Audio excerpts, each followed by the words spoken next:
Samantala mga kapuso, excuse me po ulit, ito, isipin niyo po ito. Ordinaryong tauhan o empleyado na 15,000 lamang kada buwan ang sweldo, pero kayang magbakasyon sa Inglaterra o United Kingdom.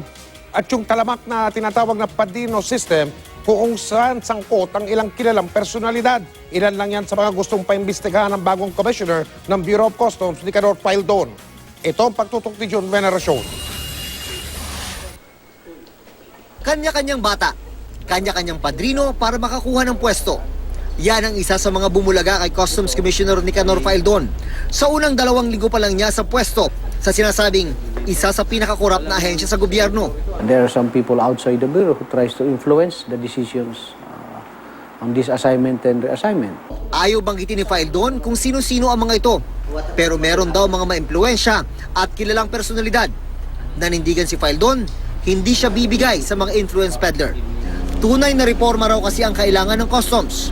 Hawak daw niya ngayon ang listahan ng daan-daang opisyal at tauhan ng ahensya ng mga markadong sangkot daw sa katiwalian. I want to talk to them. I'll find out how I can send them, summon them.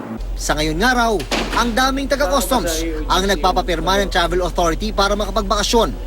Nagugulat si Faildon dahil ang ilan na ang sweldo ay nasa 15,000 pesos kada buwan, gustong magbakasyon sa United Kingdom.